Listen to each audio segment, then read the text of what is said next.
Hi everyone, thanks for listening to my presentations. Thanks for coming to my channel. Yes, Sickle Cell Disease Part 2.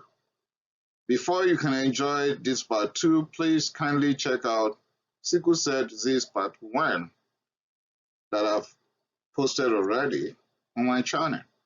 Then, let's go. Okay, I will repeat the epidemiology and cure here because it's very important. I'll just brush this because I've talked about it in part 1. So it is highest in Africa, African continent, and very common among African Americans in US. It's also found in Indians, particularly in central India. The Middle Easterners are not left out, so it's found in Middle East, Caribbean islands, that is Jamaica and the rest. Immigration has brought it to the Western world, so North America and Europe are now having records as well. In other words, we can easily say that sickle cell disease is now a worldwide problem. It is all as a result of mutation to resist malaria.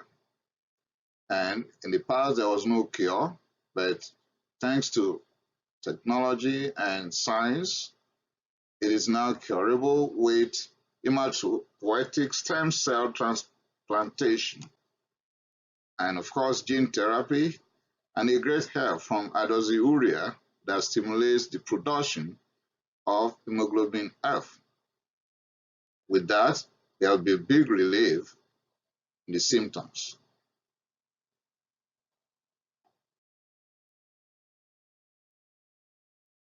Before we go into the symptoms fully, we need to be able to say by mere looking at his physical examination, not even bringing the patient into the clinic and checking head to toe, but just mere looking, you should be able to project that this individual seems to be having sickle cell anemia.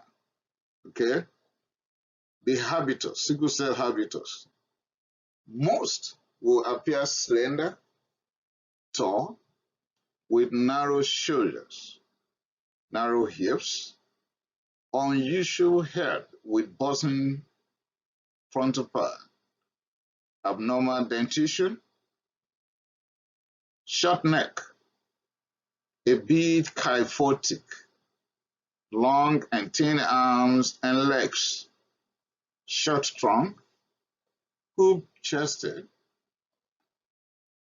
hands that will be like spider hands, genital hypoplasia or atrophy, high-pitched voice, hypotrichosis, protruding abdomen from splenomegaly before they go into infarction, pigeon chest, impaired growth in children, and delayed puberty, poor nutritional status, particularly those from the very poor families, busting frontal lobes, swollen fingers and toes called dactylitis, sometimes associated with pain.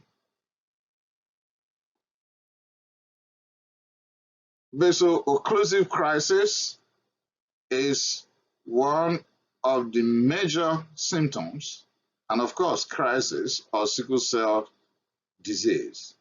And that will come with pain, ischemia of the bones, ischemia of the liver, ischemia of the kidneys, ischemia of the lungs, ischemia of the intestine, and ischemia of blood supply to the heart, and so on and so forth. And you know where that has come from, right? Because the shape of the red blood cell has become sickled, and while passing through blood vessels, they then tend to clog.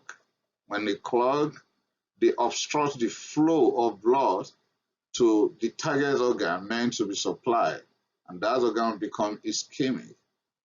If it is for a long time, can even become infarcted.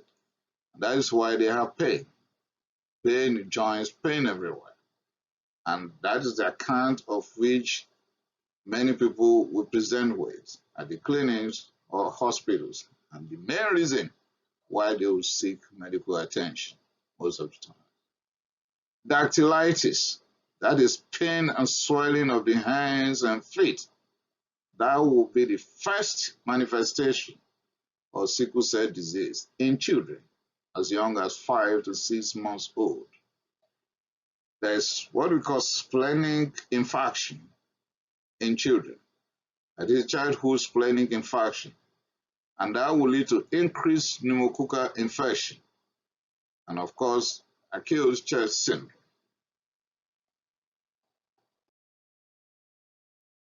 Anemia, for obvious reasons, when the blood has, particularly the red blood cell, when the red blood cells have changed shape to sickle forms, and they are now easily fragmented, then there's anemia from hemolysis, and also jaundice from hemolysis, and also gallstones are found. Priapism, particularly in males, of course, needless to say, you're not going to find that in girls, right? Don't mind me. Delayed growth in children, delayed sexual maturation, and pulmonary hypertension, particularly in those with acute chest syndrome. Dependent or leg ulcers, I'll talk about that more later on. And fever from everything, from infection, dehydration, and so on. Also rheumatism, from the same occlusive problem causing ischemia and affecting the joints and the entire parts of the body. Heart failure from, of course, anemia, and the same with renal failure. And pneumonia, because splenic infarction will lead to easy susceptibility to pneumococcal infection, and particularly acute chest syndrome. And as a matter of fact, majority that would die because of sickle cell disease would die secondary to pneumonia. Osteomyelitis, here is a big point, and I want you to pause here. Osteomyelitis could occur in anybody, and in the general population is going to be caused by Staphylococcus aureus, mostly. But there is a difference here. In sickle cell disease patients, they can have osteomyelitis like the general population, but mostly caused by salmonella. So salmonella will cause osteomyelitis in sickle cell disease patients in multiple times compared to Staphylococcus aureus. It's not that Staphylococcus aureus cannot cause osteomyelitis in sickle cell disease patients, or that salmonella cannot cause osteomyelitis in general population, but when the ratios are plotted, more sickle cell disease patients will have osteomyelitis caused by salmonella, and more other people in the general population will have osteomyelitis caused by Staphylococcus aureus. Leg ulcers. I'm not going to waste your time going over everything about wound here. First thing first, check the shoes and make sure that they are fitting well. You can have Doppler to detect whether we are dealing with deep vein thrombosis here. And of course, call for your D-dimer, because you know the sequelae. If that is not handled, the next few minutes or hours may be battling with pulmonary embolism. Okay, mental impairment. Well, going through literature, I've read where it's been written, sickle cell disease patients will have mental retardation and so on and so forth. I disagree with this assertion. I disagree because my personal practice experience is not that I've seen hundreds and hundreds of sickle cell disease patients, but those that I've seen, 90% of them, they have interacted well, actually very brilliantly. In fact, I know the academic performance of some of them. They were very brilliant. Perhaps because those that I have handled had educated parents and they had all the privilege to attend schools, or those who wrote the literature put all those things together because they gathered their pieces of info among the poor people in poorest parts of the world, who, whether they have sickle cell disease or not, will not have any academic record, probably because they couldn't go to school, they don't have the fund, or many other reasons. So, from personal experience, I disagree that sickle cell disease will actually lead to mental impairment. For my own patients who had educated parents and who attended schools, they were very brilliant.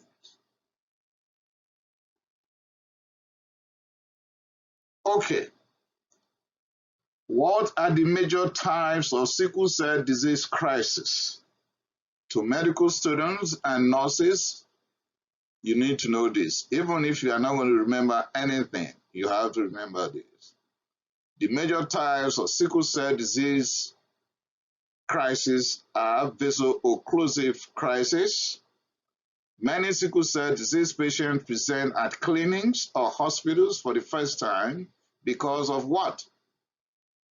Can you tell me the answer? Okay, you got it right. Because of pain. The pain is caused by ischemia as a result of blockage or clogging of blood to joints or organs. The sickle-shaped cells will become entangled or blocked and cause ischemia or infarction of the target organ meant to be supplied. I just said that some minutes ago, right? But you cannot overemphasize that.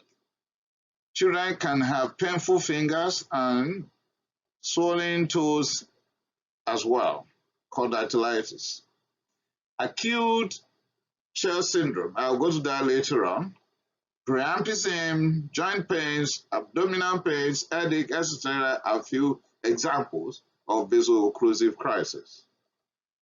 What we're going to do here, I just going to talk about this briefly because I'll still talk about treatment separately, will be hydration. You hydrate generously. Give analgesics. The analgesics will vary from non-steroidal anti-inflammatory drugs to opioids. And of course, you can transfuse. Actually, they could tolerate low level of hematocrit. They don't decompensate so easily. But if the PCV is too low, then you transfuse. Okay, the second crisis that I'm going to talk about is aplastic anemia / aplastic crisis. Somebody is asking me, what is the difference? Why are you calling one aplastic anemia and another one aplastic crisis? No qualms. We'll soon get out of it. Just give me 2 minutes. It's a very common crisis. Here, there will be persistent anemia. That's why in some quarters, it's actually called sickle cell anemia. That's a major problem. But you know what? They have adapted. In other words, they are not decompensating. Even at PCV or hematocrit of 20%. On that situation where some other human beings will be fainting and so on, we will see sickle cell disease patient with 20% PCV playing soccer. They have fewer red blood cells, they will be pale, they feel tired, tachycardia when they are decompensating anyway, and decreased blood pressure. Aplastic crisis will lead to a very low hemoglobin with decreased red blood cells, but mark my words, there will be no signs of hemolysis. The aplastic crisis will occur with parvovirus B19 and other virus, different types, and of course, certain medications like chloramphenicol.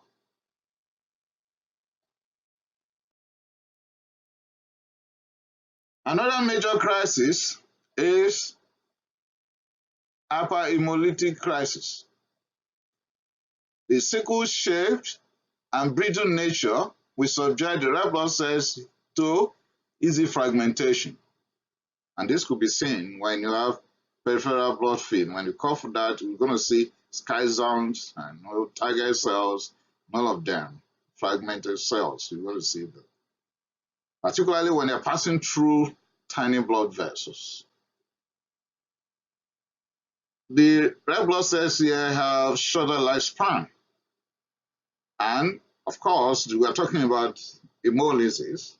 So the bilirubin here will be unconjugated.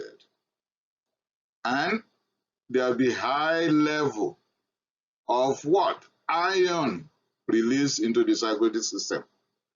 With the presence of high iron in the circulatory system, that will predispose more to increased infection. And with increased infection, there will be more probability of having fever. With more infection and fever, we're going to have more hemolysis. And with more hemolysis, we're going to have more iron. And with more iron, we're going to have more infection. So it's a vicious cycle that is going round and round and round. And it's a pleasure. And it's affecting these people every time on a daily basis. Sequestration crisis. You've heard the word before, sequestration. People have been sequestered, particularly the jurors. I mean, they are like caged. They are not allowed to talk. They're not allowed to move. They have been confined to a particular place. It's the same here. The blood is being pulled into the spleen and arrested there. So there will be increased splenic size, or better term in our language is splenomegaly. And with that, the abdomen will become distended or protruded and be painful, particularly if there is splenic infarction. There will be sudden drop in hematocrit and hemoglobin. Hello, there's possibility of sudden death here. That is the major cause of possible sudden death. Sequestration crisis. It's all about spleen and blood pooling in there. What you need to do first and fast is generous hydration. Transfusion is compulsory here, and that will help a great deal. Definitive treatment here would be splenectomy. As a matter of fact, some could have prophylactic splenectomy to prevent sequestration crisis. Because if there is sequestration crisis and the facilities are not available for generous hydration intravenously with blood transfusion, death is at the door.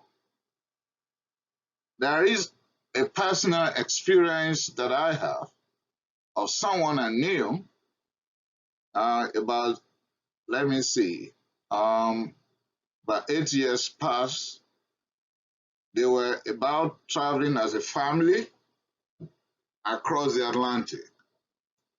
And for the fear of the 2 cases that could run into sequestration crisis, prophylactic, elective splenectomy was done. Because that was safer. That would give the parents peace of mind that there won't be sequestration crisis along the journey, either while on air or while on ground. So prophylactic splenectomy was suggested. The family welcomed it and was done on the 2 children. It's a real life story. Not my patients, but I'm familiar with the family concern. Acute chest syndrome. That is the major cause of death in sickle cell disease patients. You know, I've just mentioned pneumonia the other time, right? Okay, just like pulmonary embolism, that's the way it's going to present. The sickle cells will block pulmonary artery and other tiny arteries in the lungs. Not going to block the major pulmonary artery most of the time, except when it's massive, but other tiny arteries will be blocked. There will be ischemia of the affected parts with possible infarction, and that will be associated with acute chest pain. So there will be fever, cough, acute respiratory distress syndrome. Ladies and gentlemen, this is always sudden. The sudden can lead to acute respiratory failure and death. And with that, I've come to the end of part 2 of my presentation when it comes to sickle cell disease. I'll be moving to part 3 very soon, and that will be all about treatment. We'll talk about treatment, and the last segment will be on prevention. So kindly subscribe to my channel so that you can get all these presentations immediately they are published. Thank you.